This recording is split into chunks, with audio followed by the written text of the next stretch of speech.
I've been working at the same construction supply company in Houston for 9 years now. It's not glamorous work.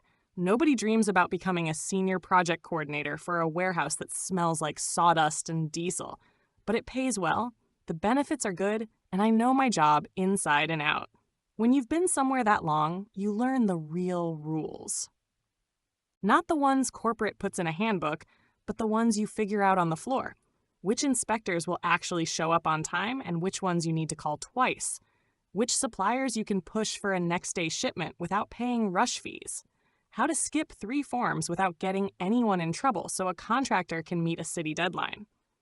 I was good at my job. Not perfect, but solid. My bosses knew it. My coworkers knew it. Even the contractors I dealt with on the regular knew it. For 9 years, the unspoken agreement was, let Adrian work, and he'll make sure everything runs. That ended the day Vanessa Price walked in. She arrived on a Tuesday morning, right after a thunderstorm, wearing heels so high she had to step around puddles like she was crossing a minefield. The smell of her perfume cut through the usual mix of wet wood and forklift exhaust.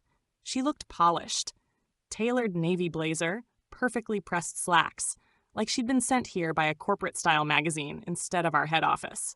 I was by the loading dock with Jamal, checking a shipment of rebar.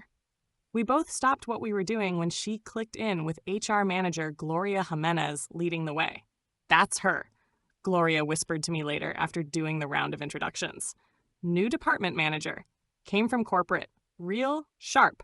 She said sharp the way people say, careful with that knife. At her first Monday meeting, Vanessa rolled in with a projector and a PowerPoint titled Efficiency Improvements, Streamlining for the Future. She talked fast, like every word was underlined.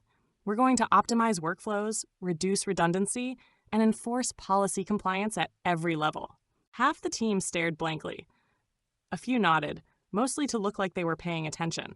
When she got to the slide that said, Enforce Handbook Procedures, she smiled in my direction. No more cutting corners, she said, almost like it was aimed at me personally. I let it go. First day, first impressions. Maybe I was reading into it. By the end of the first week, she'd started fixing things that didn't need fixing. Instead of letting us process orders with one form and a supervisor's quick sign-off, we now needed 3 separate forms, 1 digital, 2 paper, and a manager's signature before anything left the warehouse. Instead of emailing suppliers for replacements, we had to fill out a material issue report, attach photos, and log it in a tracking system that froze twice a day. If you've never worked in supply, let me explain. Delays in paperwork equals delays on the job site equals angry contractors, angry city inspectors, chaos. I still tried to keep things moving. For urgent orders, I'd go old school. Verbal approval, get it shipped, worry about signatures later. That's how we'd always done it when something critical came up. It was working until it wasn't. We were in a Wednesday project meeting going over timelines for a new municipal library build when Vanessa stopped mid-sentence. She flipped through her clipboard and frowned. Adrian, she said, why does this log show material approved for shipment on the 6th when I didn't sign it until the 8th? I explained, calm and professional, the library needed the steel beams delivered before the weekend so they could set them Monday morning. I got verbal approval based on urgent job policy. We've always... Verbal approvals are not policy, she cut in, her voice tight. We have a handbook for a reason. Right, but the handbook also says we can expedite. I'm not interested in loopholes, she said, snapping the folder shut. From now on, follow the handbook to the letter. No exceptions. I felt Jamal, sitting 2 chairs down, glance at me. We've been friends since his first year here, and I knew that look. Don't. Just don't right now. So I bit my tongue, but something in my head clicked. She wanted me to follow the handbook to the letter? Fine. I'd follow it so closely she'd be begging for the old way back. Now here's the thing about our handbook. It's 428 pages long, and it hasn't been properly updated in at least a decade. It's full of procedures for systems we don't even use anymore. It talks about fax machines.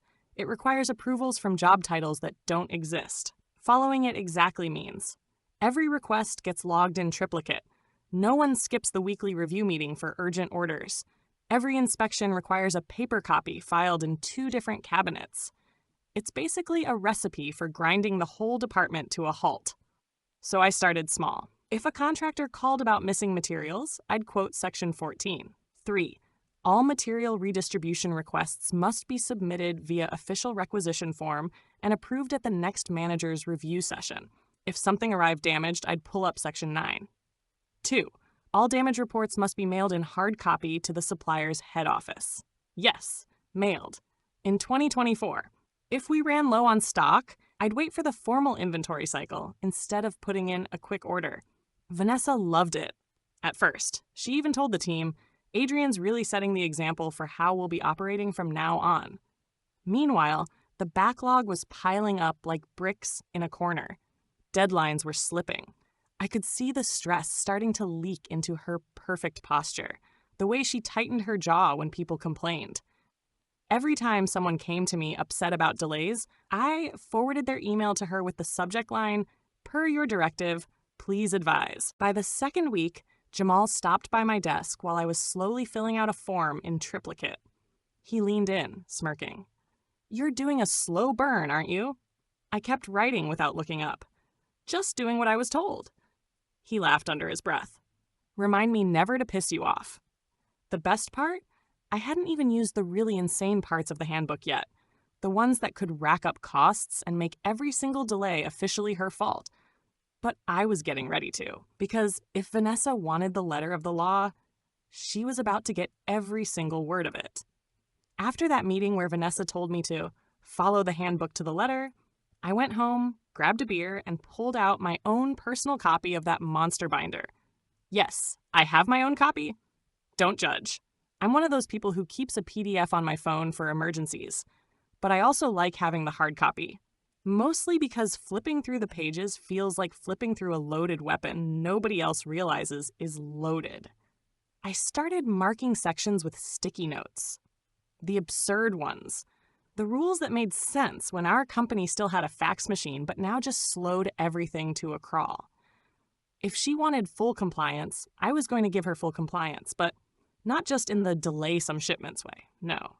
I wanted to make it so airtight that when things went wrong, the only conclusion anyone could reach was, this is happening because Vanessa ordered it. The jackpot came on page 312. Section 19. 4. Overtime and managerial approval. It says any work performed outside normal shift hours must be pre-approved in writing by a department manager, be paid at 1/5x the standard rate, be accompanied by a work delay cause report logged under the responsible party's name. Translation: if I could make enough tasks spill outside of my normal shift, all while doing exactly what the handbook said, she'd have to sign off on my overtime, and the paperwork would automatically tag her as the reason for the delay. It was beautiful. I tested it with something small.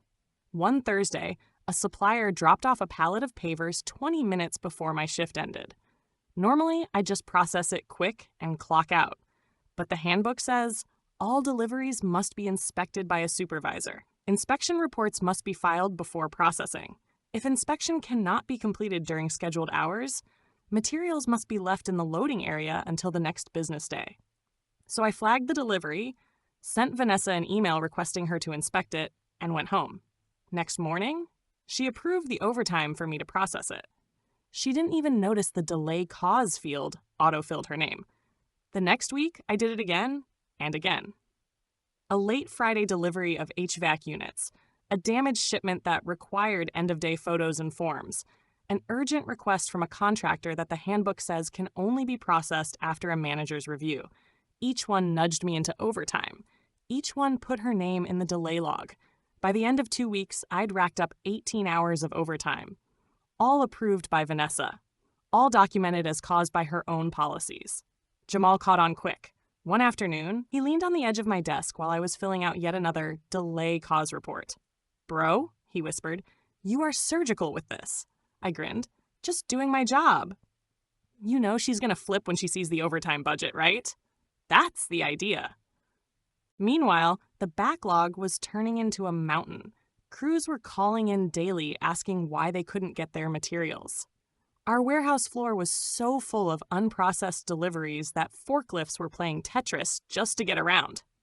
Every time someone complained, I had my script ready. I'm following the handbook exactly as instructed by management. If you have concerns, please speak to Vanessa Price. I even said it word for word to a city inspector, loud enough for half the office to hear. The cracks started to show in week 3. Vanessa stormed into my cubicle one morning with a stack of printed emails. Adrian, why are we so behind? These are all projects you're responsible for. I gestured to my neatly stacked forms.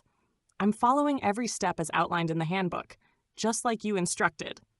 She blinked, caught between frustration and the fact that she had told me that.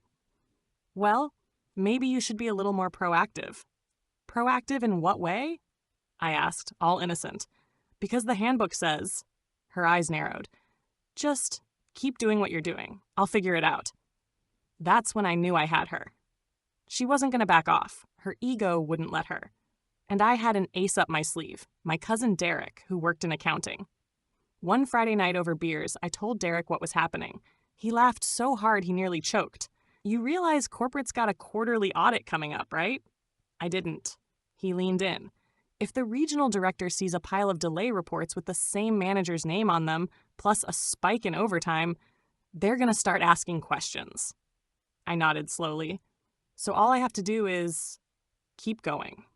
He grinned, and maybe turn it up a notch. And that's exactly what I planned to do.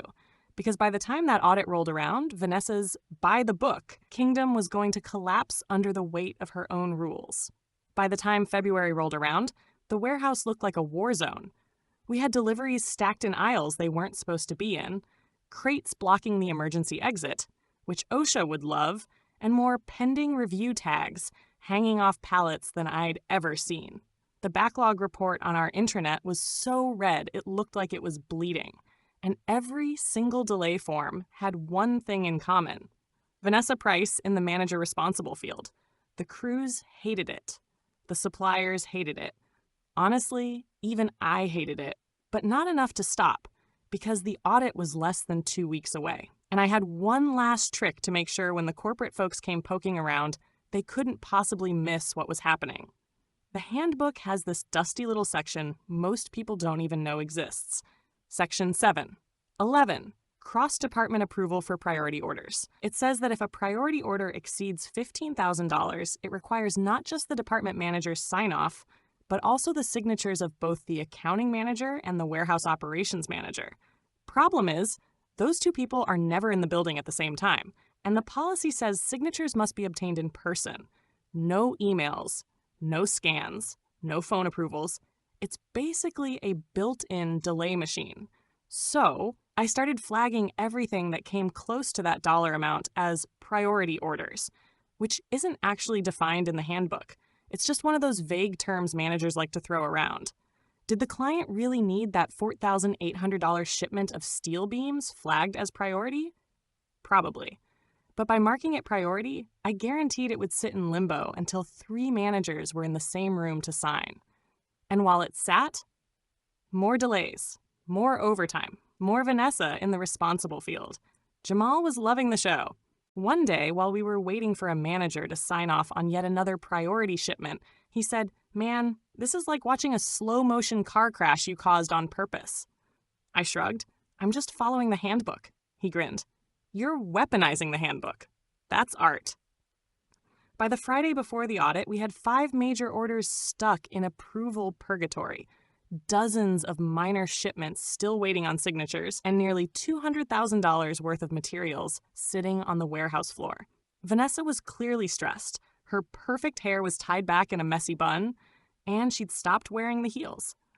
But she still wouldn't admit she was wrong. If anything, she doubled down.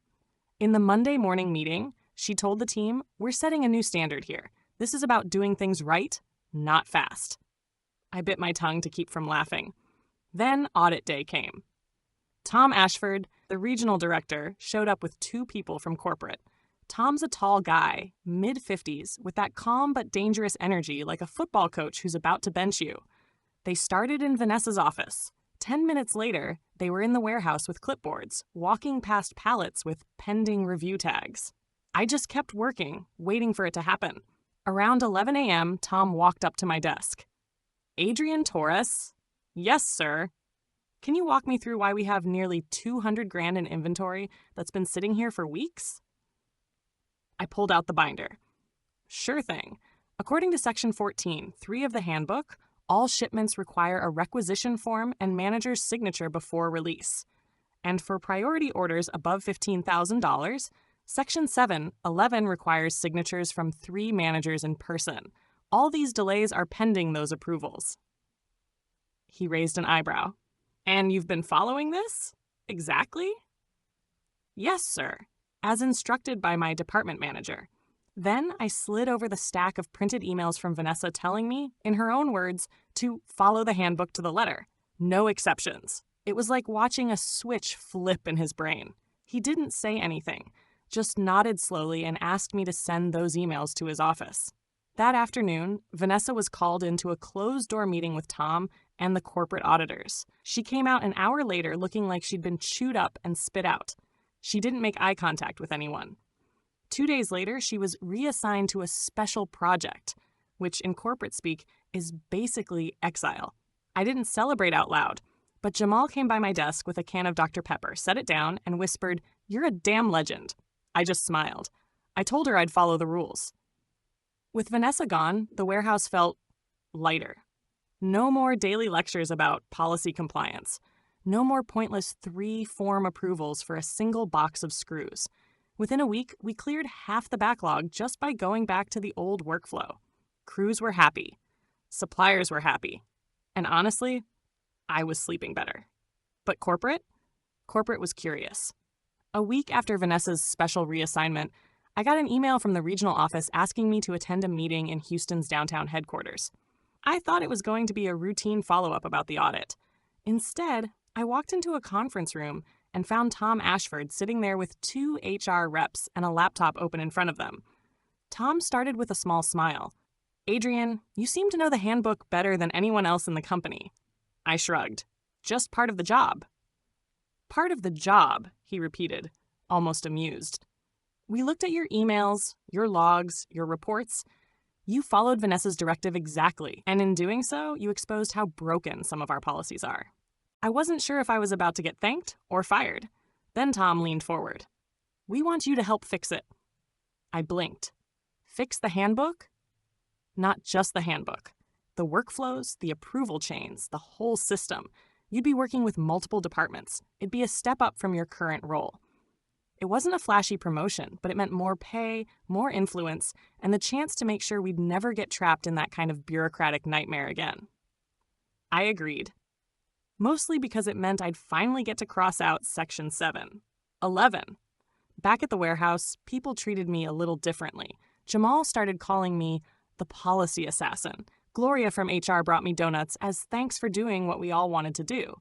Even Derek in accounting texted, "Corporate hero now, huh?" But I didn't feel like a hero. I'd played the long game, sure. I'd used the rules as a weapon.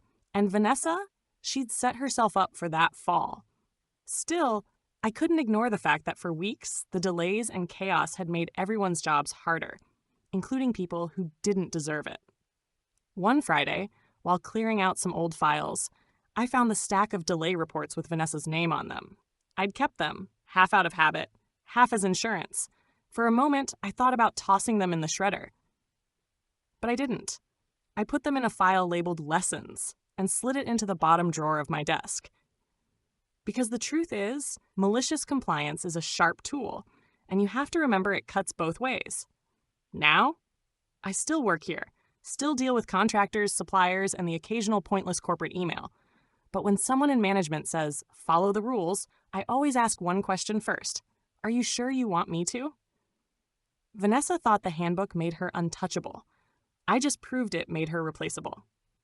Thank you for listening. If you enjoyed, please like, share, and subscribe for more content. If you want to share your stories, please comment below. Additionally, what is your opinion on the poster's decision?